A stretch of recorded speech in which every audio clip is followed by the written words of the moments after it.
Nation of Fit Intent, welcome to day 59, 11 days to go. I'm in my car at the ferry, so I figure I might as well do a video. Well, I'm heading home here from the island, and I got a question that came up about pure protein bars. So this is the type of protein bar that Costco sells, and this person wanted my opinion on it.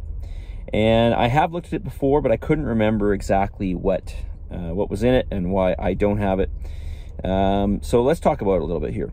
So this is a typical protein bar in the sense that it has a million ingredients, and they're not all bad, by the way. Okay, and overall as a bar, it's definitely not one I would recommend, but I've seen worse. Okay, in terms of macronutrients are good here. We're talking about something that's relatively low in carbohydrates. It's got 21 grams of protein in it, 17 grams of carbohydrates, and a little under 5 grams of fat. So not really an issue with the macros, but when we look at the ingredients, we see that, I'm going to read through the ingredients here.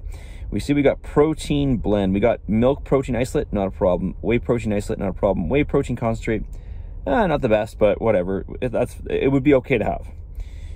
Then we've got chocolate flavored coating. Now remember, as we read through these ingredients, the most predominant ingredients go first, and then as you go through the list, it becomes less and less and less. So we've got a protein blend, essentially. That's the first ingredient, and then we go into chocolate flavoring coating. And this is composed of maltitol, which is basically a sugar alcohol. We've got fractionated palm kernel oil. Definitely don't want to be having that. Whey protein concentrate, cocoa, no problem there. Calcium carbonate. This is probably more of a preservative. The calcium carbonate, that is. Natural flavor, soy lecithin, and sucralose. We really want to stay away from things like sucralose. This is this sucralose, among other artificial sweeteners like aspartame and saccharin. These types of artificial sweeteners disrupt the communication in our gut microbiome, and this can cause an imbalance in the particular microbiome in our gut. So essentially this can disrupt intestinal function and just overall good digestion. So moving along here, we've got hydrolyzed collagen. We've got glycerin. Glycerin, again, is another sweetener, otherwise known as glycerol.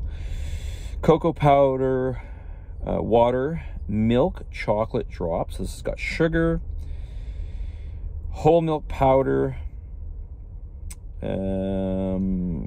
liqueur, cocoa butter, milk fat, soy lecithin, natural vanilla flavor, again maltitol syrup, peanut flour, again calcium carbonate, natural flavors.